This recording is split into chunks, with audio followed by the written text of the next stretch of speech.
Hello friends, welcome back to our channel साउ science classes. तो आज की वीडियो में हम करने वाले हैं इम्पॉर्टेंट टॉपिक्स पार्ट 2।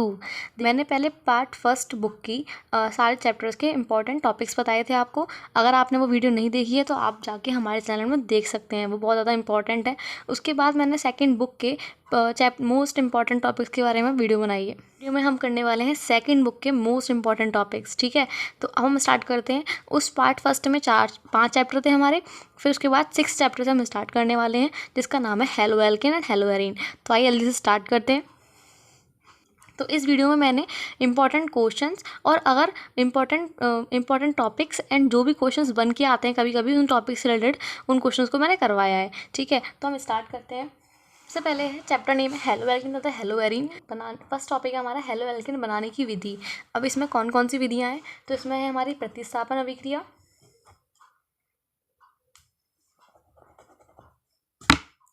फिर है युगात्मक अभिक्रिया, उसके बाद है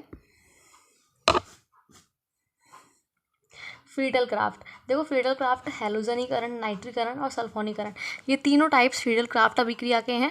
तो अगर आपको कभी बाय चांस हेलो एल्केन की फ्रीडल क्राफ्ट अभिक्रिया आए तो आपको टेंशन नहीं लेनी है, ये बहुत ईजी रिएक्शंस हैं और हमारे चैनल पे अच्छे से हो रही हैं, तो आप उन्हें जाके देख सकते हैं। अब इस चैप्टर में कुछ नेमिंग रिएक्शंस हैं जो साइंटिस्ट के नेम पर हैं और वो बहुत ज़्यादा इंपॉर्टेंट है, 5 नंबर में पक्का आती हैं। तो देखो, फर्स्ट नेमिंग रिएक्शन है वुड्स अभिक्रिया, देन फिटिंग अभिक्रिया, हुंस-डीकर, कॉरेंट फिंकलस्टीन, डार्जन, वुड्स फिटिंग। ये सारी रिएक्शन नेमिंग है और इन्हें आपको अच्छे से कर लेना है। इस चैप्टर में से आप कुछ करें ना करें बट इन रिएक्शंस को अच्छे से कर लीजिएगा, क्योंकि ये बहुत इंपॉर्टेंट है और पक्का रिएक्शंस आती ही हैं। ओके, अब हम आते हैं नेक्स्ट हेलो एल्केन के महत्वपूर्ण प्रश्न। मतलब कुछ इंपॉर्टेंट क्वेश्चंस बनते हैं हेलो एल्केन टॉपिक से, जिसमें हमसे कारण पूछा जाता है, मतलब कारण वाले। इसका मतलब क्या है? देखो, इसमें फर्स्ट क्वेश्चन है हेलो एल्केन की KCN से अभिक्रिया करके मुख्य उत्पाद के रूप में एल्किल साइनाइड बनाते हैं।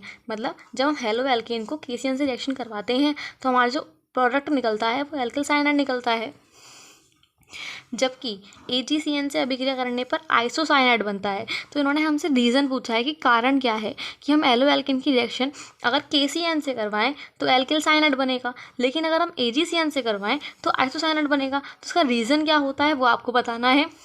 क्लोरीन यदि इलेक्ट्रॉन आहरण, मतलब कि जो क्लोरीन होता है वो इलेक्ट्रॉन को एक्सेप्ट करता है, वो वाला समूह है, फिर भी यह एरोमेटिक इलेक्ट्रॉन रागी प्रतिस्थापन अभिक्रिया में ऑर्थो तथा पैरा निर्देशक है।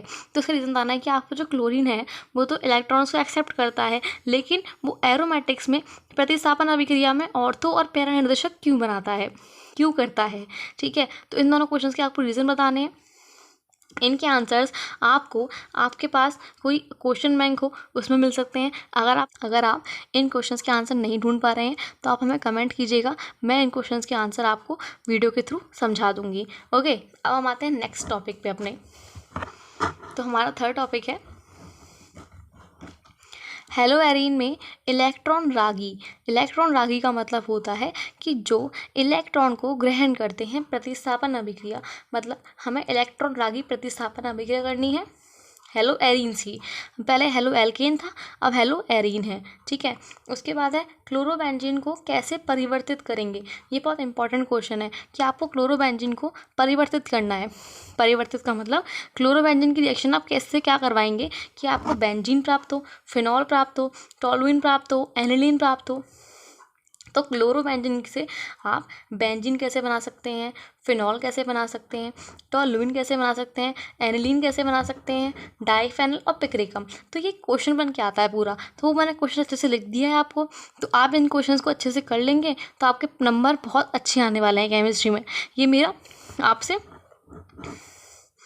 ये मैं आपको श्योरिटी देती हूँ कि आपके बहुत अच्छे नंबर आएंगे अगर आप इन इंपॉर्टेंट टॉपिक्स को कर लेंगे, अगर आपने कुछ नहीं किया है अब तक, ठीक है। अब हम आते हैं फोर्थ क्वेश्चन पे। यहाँ पे मैंने स्टार लगाया है, स्टार का मतलब यहाँ पे बहुत इंपॉर्टेंट है, क्योंकि ये आपको हर बार कभी ना कभी एक साइड में मिल जाएगी करवाने को, देखने को क्वेश्चन।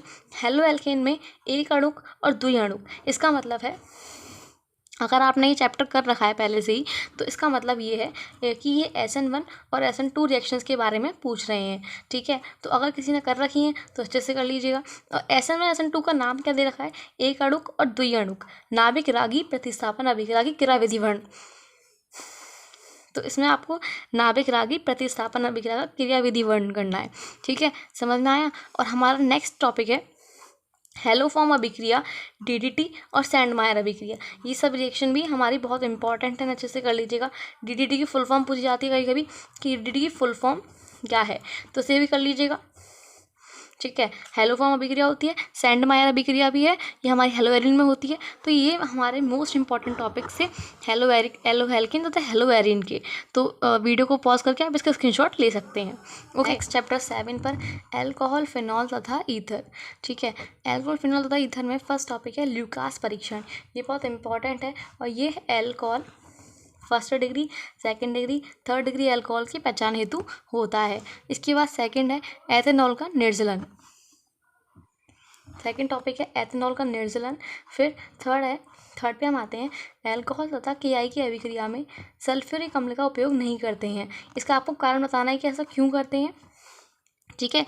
ये कुछ क्वेश्चन है जो आते ही हैं कभी कभी, मतलब बहुत इंपॉर्टेंट होते हैं, आ जाते हैं मोस्ट ऑफ, इसलिए मैंने इन क्वेश्चन को इसमें रखा हुआ है।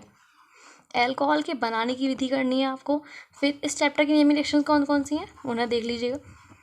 तो इस चैप्टर की नेमिंग रिएक्शंस हैं राइमर-टीमैन अभिक्रिया, युग्मन अभिक्रिया, फिनॉल से बेंजोक्विनोन, विलियमसन संश्लेषण ईथर, ग्रिग्नार्ड अभिकर्मक से अल्कोहल का निर्माण और डाउ विधि। ये इसकी नेमिंग रिएक्शंस हैं, तो अच्छे से कर लीजिएगा। इस चैप्टर की बहुत इंपॉर्टेंट नेमिंग रिएक्शंस हैं। फिर है 6 टॉपिक फिनॉल की अम्लीय प्रकृति। तो फिनॉल की अम्लीय प्रकृति क्यों होती है इसके बारे में आपको बताना है। एंड 7 टॉपिक है सममित व असममित ईथर। सममित व असममित ईथर के बारे में तो मैंने बता भी रखा है, और ईथर बनाने की प्रयोगशाला विधि। इन सबको आपको अच्छे से इन टॉपिक्स को कर लेना है, ठीक है। ओके, अभी आपको समझना आया हूँ चैप्टर 6 और चैप्टर 7 में कौन कौन से इंपॉर्टेंट टॉपिक्स हैं जो आपके पेपर में पक्का आने वाले हैं। इनमें से कोई ना कोई क्वेश्चन आपका पक्का फंसेगा, तो अच्छे से कर लीजिएगा, मैं बार बार कह रही हूँ। इसके बाद हम आते हैं चैप्टर 8 एल्डिहाइड, कीटोन तथा कार्बोक्सिलिक अम्ल पे। ओके, सो हम स्टार्ट करते हैं चैप्टर 8 जिसका नाम है एल्डिहाइड, कीटोन तथा कार्बोक्सिलिक अम्ल। सबसे पहले देखो एल्डिहाइड जो होते हैं वो 2 टाइप्स के आपके सिलेबस में है, फॉर्मल्डिहाइड और एसिटल्डिहाइड, ठीक है। फॉर्मल्डिहाइड का फॉर्मूला होता है HCHO और एसिटल्डिहाइड का फॉर्मूला होता है CHO। तो इन दोनों में विभेद करना है आपको, ये बहुत इंपॉर्टेंट क्वेश्चन बन के आता है। इसके बाद ये तो एलिफैटिक एल्डिहाइड्स होते हैं। फिर आते हैं एरोमेटिक एल्डिहाइड्स जिनको हम बोलते हैं बेंजल्डिहाइड। तो बेंजल्डिहाइड का संरचना सूत्र मतलब कि बेंजल्डिहाइड का स्ट्रक्चर फॉर्मूला क्या होता है और उसके रासायनिक गुण। रासायनिक गुण का मतलब यहाँ पर ये होता है कि अगर हम बेंजल्डिहाइड को किसी और केमिकल के साथ मिलाएंगे तो हमें और क्या नए प्रोडक्ट दे सकता है, इसके बारे में आपको बताना है। फिर आपको करना है बेंजोइक अम्ल की विधि, ठीक है। देन 4th है हमारा शीघ्र सिरका विधि द्वारा एसिटिक अम्ल का निर्माण। फिर आपको ये एक विधि का नाम है सिरका विधि। सिरका विधि से आपको एसिटिक अम्ल का निर्माण वाली विधि पढ़नी है अच्छे से। ये लॉन्ग क्वेश्चन 5 नंबर में आ जाती है इसलिए। फिर इस चैप्टर की नेमिंग रिएक्शन हम देख लेते हैं। तो इस चैप्टर की नेमिंग रिएक्शंस हैं एल्डोल संघनन, क्रॉस एल्डोल, पार्किन अभिक्रिया, कैनिजारो अभिक्रिया, इटार्ड, रोजनमुंड अपचयन, गाटरमैन कोच और HBZ, हेल, वोलार्ड, जेलेंस्की और कॉल्वे-शुमार्ट। ये सारी रिएक्शंस मैंने आपको अच्छे से करवाई हुई हैं इसी चैनल पर, जिसमें आपका जो थंबनेल है टॉप 10 रिएक्शंस में आपको ये रिएक्शंस आराम से मिल जाएंगी, क्योंकि रिएक्शंस बहुत इंपॉर्टेंट है।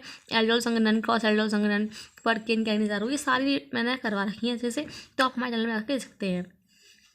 देन लास्ट टॉपिक है हमारा, मतलब इस चैप्टर में से मोस्ट ऑफ रिएक्शन ज़्यादा बनती हैं, जो नेमिंग रिएक्शंस हैं, और एक शीघ्र सिरका विधि है, ये बहुत बनती है, और एसीटोन बनाने की विधि आपको अच्छे से कर लेनी है। एसीटोन मतलब कीटोन, ठीक है। तो ये 6 इंपॉर्टेंट टॉपिक्स हैं जो इस चैप्टर में से आते हैं, मोस्ट ऑफ आ जाते हैं। बट मैंने पहले भी कहा है कि जो भी मैंने चैप्टर्स की नेमिंग रिएक्शंस करवाई हैं वो बहुत इंपॉर्टेंट हैं, वो 5 नंबर में आ जाती हैं। टिप्पणी कीजिए या कुछ भी करके आ सकती हैं, तो आराम से आप इन्हें कर लीजिएगा। अब हम आते हैं नेक्स्ट चैप्टर पे, चैप्टर 9 पे। 9 है हमारा नाइट्रोजन युक्त कार्बनिक यौगिक, ठीक है। नाइट्रोजन युक्त कार्बनिक यौगिक में क्या होता है, हम एमीन्स के बारे में मेन पढ़ते हैं। एमीन के बारे में उसका वर्गीकरण, 1st degree amine, 2nd degree amine, 3rd degree amine, इन सब के बारे में आपको अच्छे से पढ़ लेना है।